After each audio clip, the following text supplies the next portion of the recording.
actually makes decisions? It seems like it's a relatively complex topic. I mean, when you're a kid, it seems to always be your parents. No matter what happens, your parents are there to tell you exactly what to do. Whether it's what time to go to bed, whether or not to brush your teeth, whether or not to eat your vegetables, you kind of have everything set already for you. And then, as you get older and older, you start to set your own agenda. You make your own choices. When you hit 12 or 13, suddenly you're able to set what time your bedtime is. You're able to decide, hey, I don't want to eat my dinner at this exact time, and it's fine. But here's the thing that everyone misses. As we grow up more and more, our policy only continues to get more and more outdated. Because as people come into freedom, especially nowadays, they seem to forget one thing. Your voice is important, and your voice matters. And that's why youth and civics are so important. Because no matter what happens, at the end of the day, we are who shapes tomorrow. It isn't the people who sit on Congress in Capitol Hill right now. Because eventually, our generation decides who makes that difference. And it's always been like that.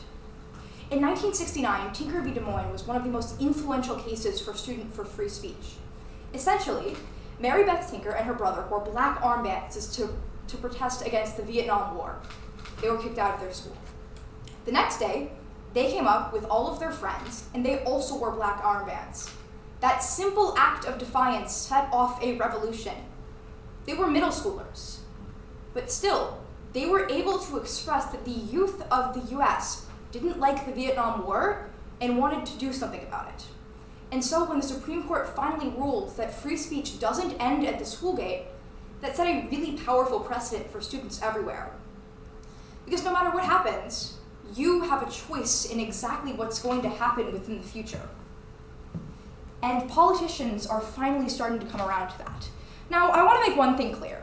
It doesn't matter what side of the aisle you're on. I don't want to make it seem like I'm trying to proselytize one side of the aisle versus the other, because that's not the case. It never has been. What matters is that the people who are going to shape tomorrow step up to the plate today and learn exactly why their voice matters so much. And because when politicians finally start to realize that when young people have the power to shape tomorrow, you see incredible benefits. I think the first time that really ever actually happened was in the recent election of Zohran Mamdani in New York. He finally leveled the playing field for everyone. He mostly campaigned on social media. And when he did that, we had one of the largest youth turnout in decades. That's really important to talk about because it shows that when politicians actually care about the people who shape tomorrow, we see incredible benefits. Young people showing up to vote is quite possibly one of the most important things that you can do. Because policy doesn't just affect people who vote, it affects everyone. And so whether you vote or not, it is ultimately your choice to do that. But if you take one thing away from my speech, I want it to be this: get educated. Make sure you know exactly what's going on. Take the extra 5 minutes that it takes to go on your phone and Google exactly who you're voting for. Because it really is that simple. Inherently, it is extremely easy to register to vote and to make your voice heard. And it's one of the core tenets of our democracy. Because I think it's really, really important that people know exactly why their voice matters so much. I've said this before, but I'm gonna hammer this in because no matter your age, no matter your country, and no matter what side of the aisle you lean on, the youth shapes tomorrow. Let it shape it.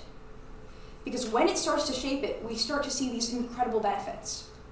Because right now, if you look at Capitol Hill, and if you look at all of the legislators, they all look the same. They all kind of look old enough to be my grandmother. And that's fine, that's good, if you're some people, but the difference is, it doesn't actually represent the US. What it represents is a diverse background. And that same diversity can really only be achieved if young people go out and they get involved. But there are a few reasons why people don't vote right now. The main reason is they just don't think that they're important enough, that their voice doesn't matter. Because it's believing that, hey, I live in a red state, my voice doesn't matter. Or, hey, I live in a blue state, my voice doesn't matter. But the amount of people that say that over and over again locks that concept into oblivion. Because when you believe that your voice doesn't matter, that's when it doesn't matter, not a second before that. Because all it takes is one person's vote to finally change policy.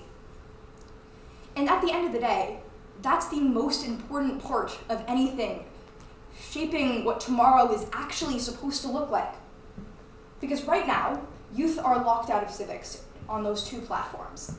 They believe that their voice doesn't matter, and they believe it. That's the biggest casualty of this generation. Because when people stop believing that they're important, that's true.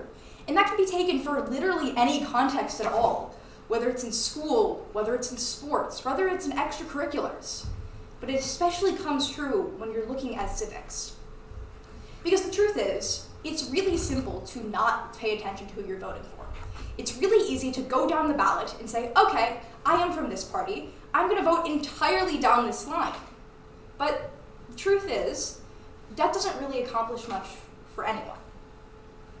Because the truth is, to actually vote and to actually make an impact, you need to be educated. And it can be as simple as going to Wikipedia and saying, okay, I want to vote for this person. Let me go see for what they actually stand for to know that I am making the right choice for what I want to see in the country.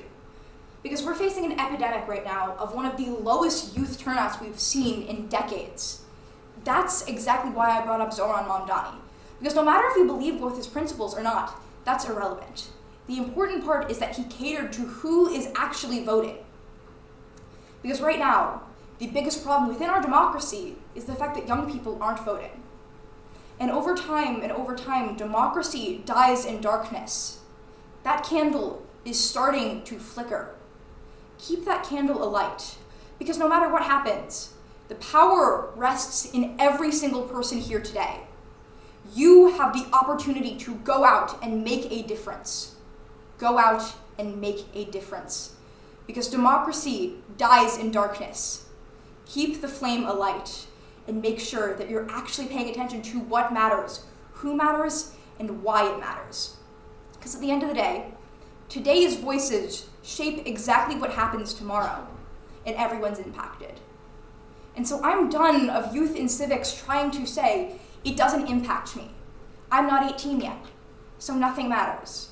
But the truth is, you don't turn 18 and immediately gain the idea of, I am able to vote. I suddenly have all of this insight that I previously didn't have. Because that's just not what happens. What happens is you carry that knowledge into the future.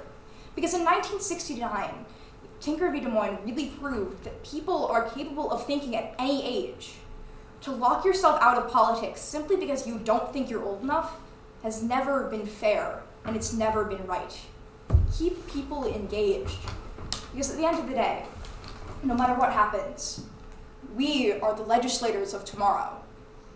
We know that we harness that power. Go out and harness it.